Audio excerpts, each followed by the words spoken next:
writers exploring what it is to write in light and dark. Is that a good idea for a podcast? Two Write it is. Welcome to the first Two Write podcast. I'm Kerry Lee. And I'm Kate Clinch. Today we're going to take you behind the scenes to discover why we write and also to hear what sort of things two very different writers talk about when they get together. We met at a Fiona McIntosh masterclass back in 2018, and despite the differences in our genre and style, we've become firm friends, which is a blessing. So, Kerry, you write crime. Tell us why. Write what you know. So I started to think, what do I know? And I grew up in areas where some of the most hideous crimes have occurred. I did ballet lessons in Snowtown, Kate, where the notorious Bodies in the Barrel murders took place. So there I was as a young child doing ballet lessons right next to where those crimes were going to take place. But worse, when I drove home from my ballet lessons with my little ballet outfit on, I drove past the old hospital in my small country town that, unbeknown at the time, housed a serial killer. And they did actually search for bodies in the backyard there. And that ended with an across-country hunt, police hunt for this serial killer up through the east coast of Australia. I've actually lived amongst crime. So suspense, crime, that's what I like to read. And I think why I write crime is because I've lived amongst it. And sometimes I think unless you've lived amongst it, you don't know the nuances. So I can write it because I've lived it, lived amongst it. I'm not saying that I've done the crime, I haven't, but I do know it and I have watched it, and I've watched it unfold and the impact that it has on the small towns. So that's the crime that I write. I write about crimes in small towns and give you the story behind it and the people behind it and the good, bad, evil and the downright wicked. All set in our beautiful Australian countryside. Yeah, it is. Our countryside, our Australian countryside is beautiful with so many stories and so many different facets to it as well. So there's the challenges, the strength of the people who live in these areas. There's poverty, there's wealth, there's facades, there's hypocrisy, there's illusions, and most of all, there's secrets. So I wrote about the secrets too. The secrets that people hide. Oh, and they're so good at it. So good at it. It's taken me 30 years to actually see some of those secrets and some of those facades that had me fooled. I know it in a way that others don't. Which makes it authentic. And I think that's really important, is that we can bring a sense of authenticity to what we write. Yeah, you're right. I agree with you. Absolutely. Having tried a few different areas, I came back to what I know that no one else does.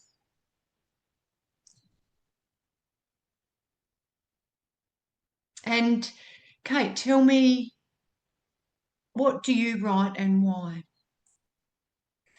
Well, I write a very different style of novel to you, as you know. My current book that's going to be published in April is actually about a saint.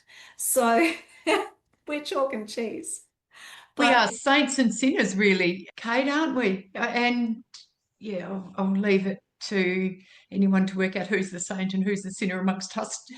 Fantastic news, really exciting to actually get to be published and to actually say, Kate, tell us about your book that's going to be published in April next year. Well, I wrote it because I found this woman who was so desperately interesting. She's watching over our shoulder now because as well as writing about her, I actually had a go at painting her.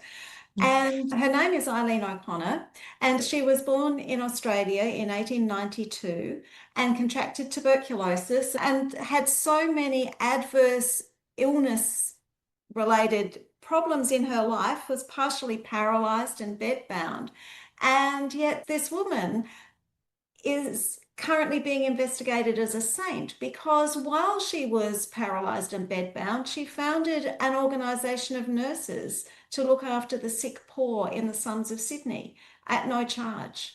And people in her own lifetime were talking about how she was a saint, but over 100 years after her death, there's still that sense in the community that she worked in that she was a saint. And it's a remarkable story. Kate, I've had the privilege of reading your story, and it is an amazing story, and it's quite profound as well. And I'm very excited that it is actually going to get published. It's actually really cool, and I can't wait. I'm very excited for April next year to see Eileen's story come to life, to be in a book for people to be able to read. It's really, really cool and really exciting. And her watching over your shoulder, that just made me think, watching over your shoulder, we're two friends who have met. You've been watching over my shoulder in many ways. Well, I feel that you have since we first met and as I've developed and continued to write. Can you remember when we first met? Well, I remember the masterclass. It was Fiona McIntosh's masterclass, and we were in that lovely environment in the Botanic Gardens in Adelaide, the convention centre. And I remember you and Carolyn, who became the third person in our special friendship from that masterclass, already knew each other because you'd done a mini masterclass before. So you two came in looking like confident that you knew someone there. I thought you were going to say I came in looking like I was confident, because I can assure you I must have bluffed you, because that's not the case. I'm surprised you actually couldn't see the imposter syndrome just all swallowing me up. Keep going, Kate. I'm good like that, aren't I? But I think, what you said, but we do help each other on a writing path, because although there are many hours of doing it on your own in front of your laptop or with your pile of notes, those many hours of being alone and sort of lost in your own story mean you actually need people to bounce ideas off. Sometimes you need to strategize how to get through a writer's block, or you're not getting enough words done, or whatever it is. And knowing that you've got a supportive community of close friends that can be that support is really important. There is that solitary aspect to writing, but it's also a team sport. It is actually. What's that saying? It takes a village to raise a child. But I think for us, we've created our own little village amongst ourselves. And whilst we're friends, that friendship has grown, and we'll probably talk about that at some stage. It's really, really strong, and has been one of the really good things about it. But so whilst we're friends, we're also writers, so we can offer that support to each other, because I'll flick things through to you to edit, because I love the way when you're confident with each other and you know each other, you can just bring back a comment or something, go, what? You can just sort of look at me and say, you can do better. And I like that. I like that we know each other well enough for you to be able to say, did you write this at 11 o'clock at night? Maybe stop and just do better. That's really good. And then I look at it and I think, oh, yeah, thanks for that, Kate. Thanks for that. So although, we sound like we're writing very, very different things, we do actually have some common ground. We do. Yeah. We do. Some of it's quite literal because, in the midst of a crime novel, there's looking for the truth. There's looking for the light. There is actually, like when we use the word light and dark, isn't it? There's in every aspect, even if there's light and positivity and amazing experience and human experience, no matter how light it is, there's always a dark side, and which is what you write, whereas I write dark, but there's also a light side to that you see in my characters. You do see the light and the strength. So dark and light your light and your dark, because if I think about your story, you've got a body and you've got a body being exhumed, Kate. I've never. Well, that's right. And Eileen was so desperately ill as well, and that's darkness. But Mm, yes, the body in the story that we're referring to is actually Eileen's own. And she was initially buried in Randwick Cemetery because that's normal. But she'd set up the circumstances so that she would be able to be reburied in her own home down the track when all the legal aspects had been attended to, because she intended for her home to become a chapel. And it took over a decade for all of that to be done.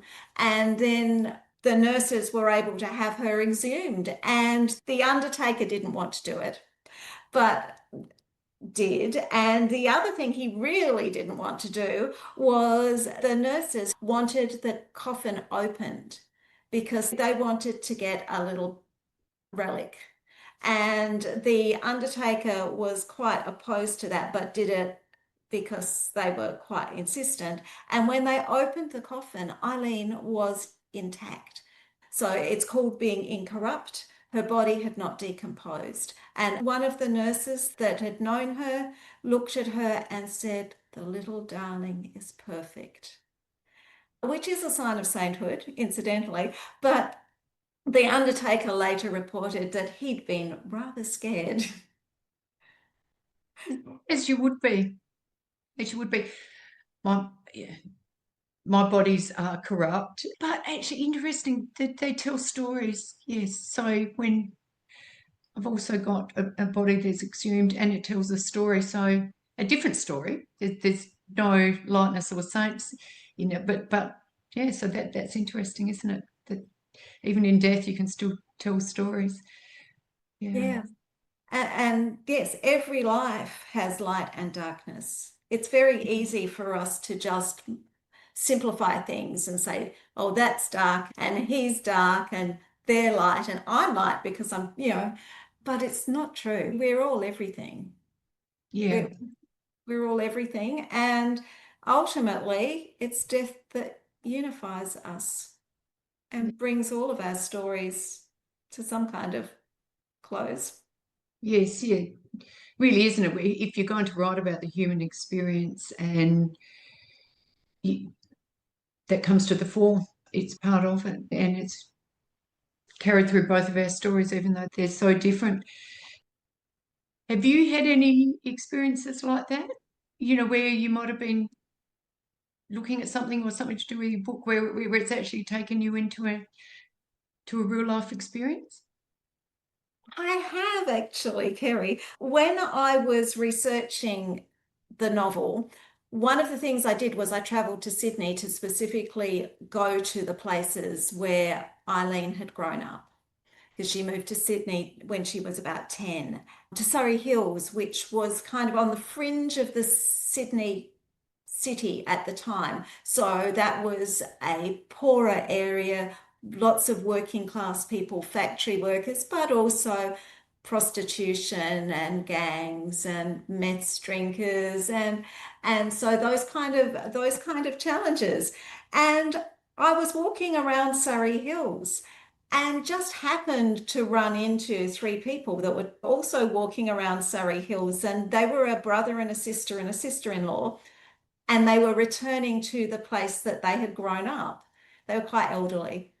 And they just said, "Oh yeah, just down there somewhere. Can't remember the house, but yeah, there was a murder. Someone threw their wife off the balcony." So yes, so there was murder happening on the streets that I walked around researching Eileen. And I did try and find a newspaper article around that, and I just couldn't. So but it may well have happened. Mm. It usually does. It usually does. There's so many hidden stories. And as you walked around looking for that, you probably should have also bought 3 houses in Surrey Hills when you were there at that time, Kate. That might have been a good investment as well. Don't lose yourself in the story. Keep your eyes open for everything. So, Kate, tell me about, we've talked about writing. Tell me about how does your writing day start? Well, my writing day starts with a 46-kilo German Shepherd, and I live on a block near bushland. So there's been a really terrible drought, which has meant kangaroos have been coming into my garden. And we've had a couple of 6-foot male kangaroos that are in the garden most mornings because they can eat my apple trees and there's not much else around. But a big kangaroo and a German Shepherd is a very bad mix. So every morning before I do anything, I take a tour of the garden and, if necessary, shoo the kangaroos off so that the dog can go out for her toilet break. How about you? How does your writing day start?